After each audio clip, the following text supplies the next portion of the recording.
afternoon, everyone. We are very, very excited to see you here this afternoon for our webinar series. We have a very special guest with us this afternoon, Everett, who is the Creative Director at Almero Creative. It is such a pleasure to have you on board, Everett. Welcome. Thank you very much for having me. Okay, especially after hours on a Monday, it's always fun. Best time. Best time. All right, so we'll get started. Half an hour seems like a very long time, but with the conversations, it just tends to fly. Everett, let's start at the beginning. What did you study to become where you are now as creative director? Sure. It's a little bit of a convoluted one, really. I honestly think it happens more often than not.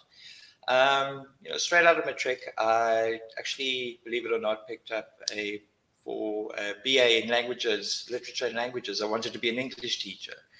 And this kind of went funny against the grain of what the parents had envisioned for me. There were concerns about government remuneration and growth potential, so a lot of, and the education system as a whole.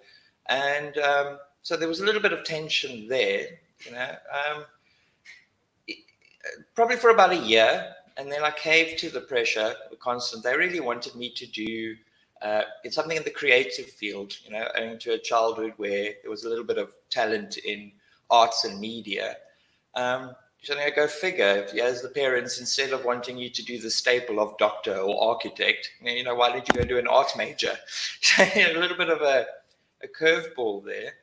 So, I eventually stopped the BA and went for a little gap year, belated gap year, for the cliche of to try and find yourself and see what you really want to do now that you know what's going on and everything.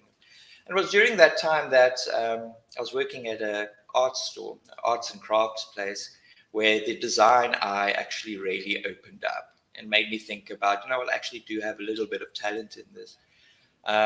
Which led to me entering a competition in Joburg, a creativity competition in Joburg many years ago, and where I came first in the country in excellence in design for a silly chess set that I had made out of metal bits, and that really got me into, like, okay, well, that wasn't too difficult. Everything was in my head. I just had to put it out there.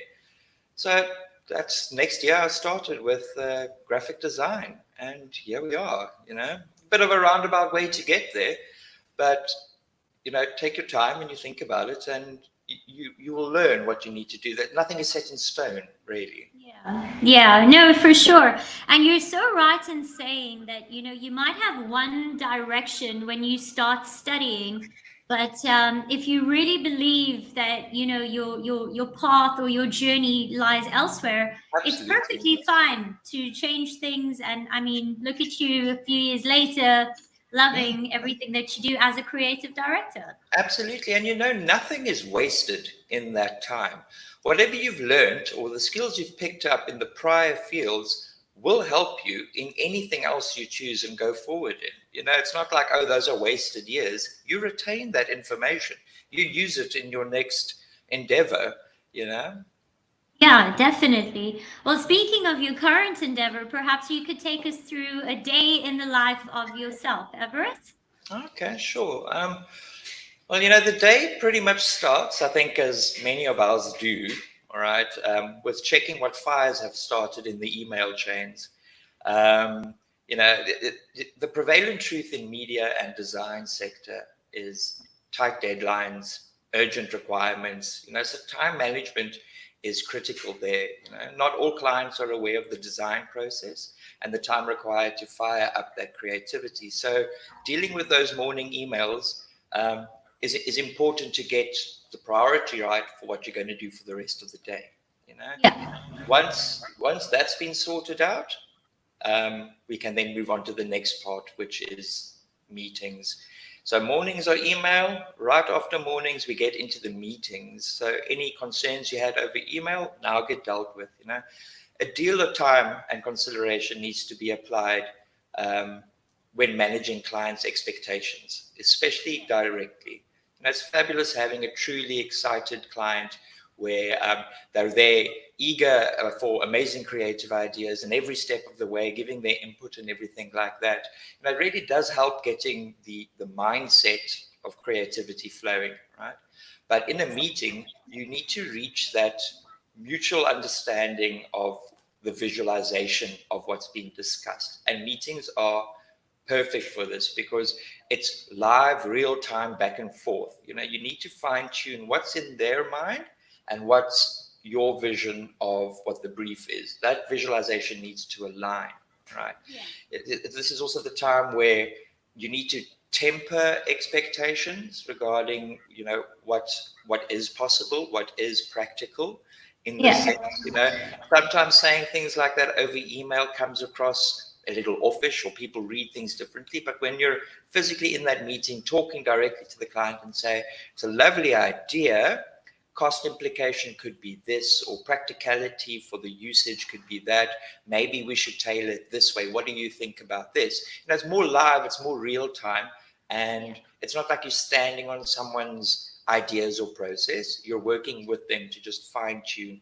You know, you could say one brief could envision two different, you know, concepts in two different minds, you know, because creativity and imagery is subjective. All right. So having that one-on-one in a meeting phase aligns those two differences so that everyone's on the same board, you know. And that's what they rely on you for. With your experience, your expertise in the field is to be able to tell them what is viable, you know, both in a design sense, technically, in a practical application sense, and obviously financially as a whole. So that's your meeting phase, you know. That's morning emails, then meetings. You know, the next portion of the day where I spend most of my time really is the design phase. This is the actual where you sit down and now your skills are being put to use. All right. Yeah. So this is the part where you process, where you will ideally need as few interruptions as possible. Yeah, it's almost like reading a book, right? You don't want to be distracted here because you reread the same sentence over and over again. And by the end of the page, you're like, what did I just actually take in? It's works very similar in the design phase because a lot of ideas go through your head. All right, this will work. Let's say, for instance, here's a brief. All right, create me a logo for this and that and this. So a lot of ideas run through your head, concepts that you've used before or that you're familiar with, and there could be dozens of them. You know, before we even open up the software where the work actually starts. You know, those concepts are going through your head. An interruption here breaks that train of thought, that progressive evolution of design that you're considering. It breaks that. And then you start again, and then what was I thinking about? So this is the time where you focus all of that down and then put it onto your canvas, as it were. You know, this is then you start going through iterations of various designs, various concepts, all aligning to the brief as best as you can, but using your skill and expertise in a way that just adds value to clients' expectations, right? Yeah. This is a dangerous place to start being because you start to wander. You know, you need to manage what you're doing. You wander off on a tangent with an idea that you have, and that consumes time. And it's an excellent idea, it's an excellent design, but it's not pertinent to what the brief is, you know. So we call that, you know, wandering into terra incognito. That's, you're not supposed to be here. This is unknown territory. What you're doing is great, but it's not pertinent to the design, you know. Yeah. You'll find yourself doing, we call it feature creep, where you add things to the design that work, but now it starts getting too much. You're adding too much to the design. You know, clever little spin-offs and things like that that portray the brief quite accurately, but holistically, it all makes sense in your head, you know? So you have to go through multiple iterations like that, separating things, and then pretty much step aside, all right? Yes. This is what it takes. Yeah. So would you say in this situation where you're talking about sort of, you know, adding too much, you know, to it, would you say that it's more a situation of less is more in your industry? It is a good. I mean, it's a cliche, and it is. I mean, cliches are for a reason, but most of the time, less is more. You know, some of the best, for instance, logos that have been designed have one little thing that you don't see immediately, but they're like, oh, that's clever. Like Amazon, you know, the A to Z. Yeah. You know, that's very clever, very simple. It works, but to get to that final concept went through so many iterations where a lot was removed from the actual logo idea, you know. So yeah, in that sense, less is more, definitely. But when you're designing it, you kind of forget that, you know. Oh, that's an excellent idea, this is so clever, and then you start piling these things on, you know, these features that you keep creeping onto the work. And you know, if someone else were to look at the work, they need to be able to see what you were trying to say, or you know, the idea needs to be communicated relatively easily, that this is what's going on. They're not in your head, you know, understanding all the steps that it took to get to this clever metaphor. So you know, so less in that sense is more.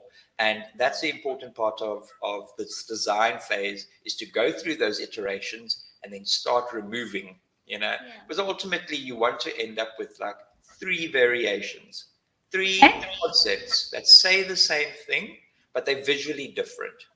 And you know, that's all the client will see. They won't see the dozens of iterations, or your work board, your art board of all the work that tweaks that have been done, and the multiple, oh, let's change this, let's change that, you know. There's many of them, but the client only sees those 3. So there isn't always a understanding of, oh, well, you know, that took X amount of time or whatever.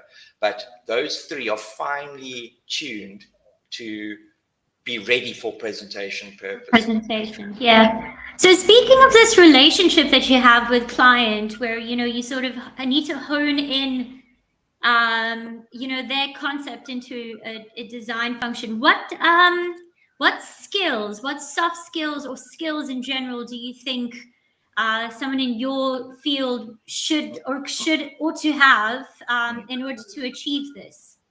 You know, soft skills, I think soft skills are quite prevalent in many fields. They do a lot of overlapping, all right? But most definitely communication, all right? Communication is such an important skill now in design. You know, design is no longer an isolated role, you know, focused solely on technical tasks, where you used to have a designer in the room and they just design. Now it's become more collaborative, all right? So communication will help you get your ideas across to clients, all right, or stakeholders or peers or whatever, and also help you understand what your client is saying. So that communication, that's a soft skill that you cannot go without. Especially, you need to be client facing in that. You know, you need to know how to either explain an idea correctly or accurately so that there's no misconceptions, or to be able to, you know, adjust the preconception of an idea, you know, but tactfully. So communication is key. Another one that ties in very good with communication would be giving and receiving feedback. How to give feedback on an idea, a client's idea, and also how to receive feedback, you know, especially with criticism and stuff like that. You know, constructive criticism is not personal. And you need to understand that in this, all creativity is subjective. All right, it is subjective. People get offended with one thing, they don't get offended with another thing. People look at the same set of letters or typography and have very different feelings or emotions. So understanding or being able to receive feedback and criticism, and also to give feedback is quite important, ties in nicely with communication. Another one that's great to have, and definitely right up there, number 3 on the list, is time management. Yeah, you know, like I was saying, that feature creep, that takes up a lot of time. Those thoughts need time to ferment. You know what I mean? But you need to be able to know when to handle what, how to prioritize things. It's not about knowing how to use the time management tools that are out there. It's about knowing how to prioritize your activities. The day-to-day routine of projects is very dynamic. There's shifting deadlines, there's urgencies, last minute, 11th hour. It's essential to understand what the priorities are and then to adapt your activities to meet those deadlines. Yeah. Everett, what's your formula for the sake of our audience who are all aspiring to follow a pathway similar to yours from a time management perspective? How do you manage that, including, that you referred to now? There's a wonderful book. I've misplaced the author, but it's Eat the Frog First. All right.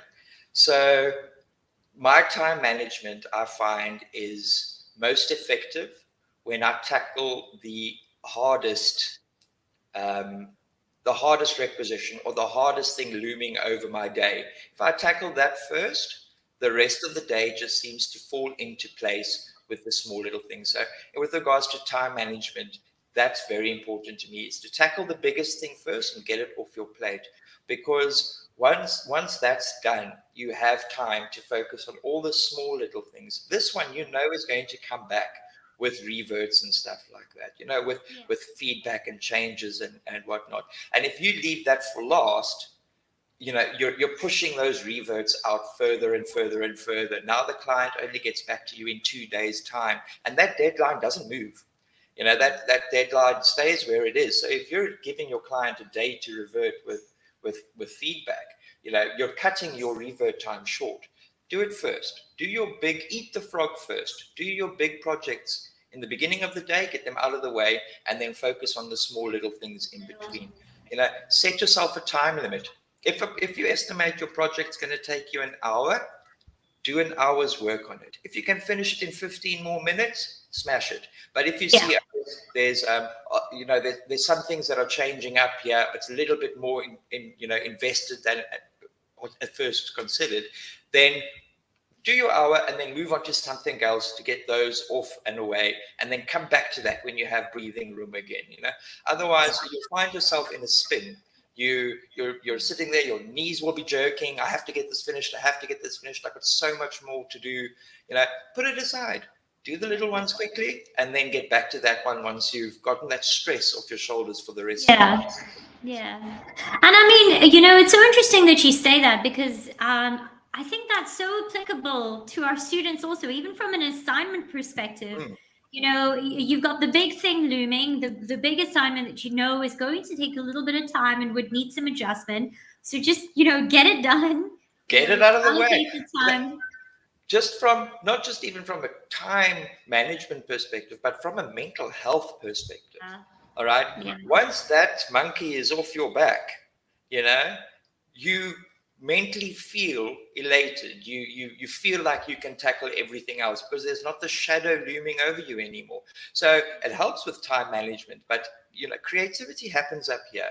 So if this is weighed down or stressed down or thinking about something else, you're not putting your focus on what you're currently doing, and that's going to cause delays there as well. Get the big thing off, get it done, tackle it first, and then breathe while you do the rest of your goodies. Yeah. So speaking of the students, this is actually a perfect time to just let you know there are some questions. We have quite an interest on the Q&A with regard to internships, mentorships, or part-time work which is available to hone skills to become a creative. Are you aware of any internships, mentorships, or part-time work? How would you get them? It's for internships and mentorships and part-time work. All right. Excellent. The more you can do, the better. It just builds on your skills. There are many of them out there, from billboard kind of sites or communities like Freelancer. All right, there's a Freelancer onboarding. It's a place where potential or budding graphic designers can go and look for work. People post requisitions there. I'm looking for a graphic designer to make me a logo for my new toothpaste. So there's lots of those little things to pick up. That's just from one site, freelancer onboarding, Upwork, Fiverr. It's more of an American-based one, but you're a creative, you can work from home, just do your pricing. So with regards to internships, so that's more on the freelancer side, Yeah. You just Google them. With regards to internships, here's where you can really focus on something that you want to do. Say, for instance, you want to do a bit more in the line of fashion design, right? I know Trueworths has got an internship program.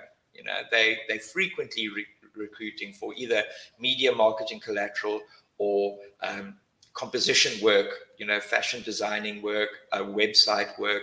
So they are out there, but those internships are more finely tuned to a specific field of design. So Trueworths will do it, or Spa, retail brands will do it, where you'll be doing more on compositions on food and producting and, price sheets and catalogs and stuff like that.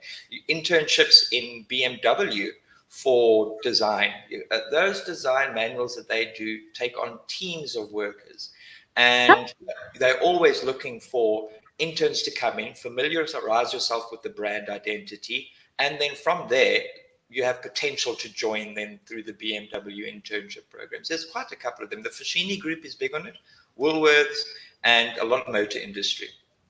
Okay. Well, for our audience members, if you are interested in any of these particular internships, mentorships, or you just want the list mentioned again, please reach out to the Gradlinc team.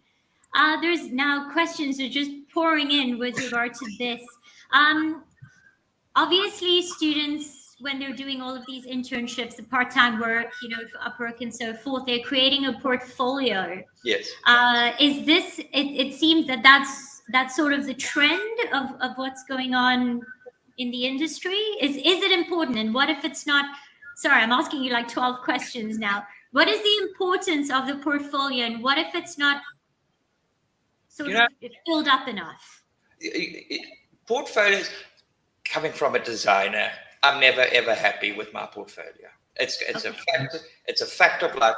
You're like, oh, but I did that. But it's when you start drawing, you look back at your drawings from 10 years ago, it's like, this is terrible. I'm not using this.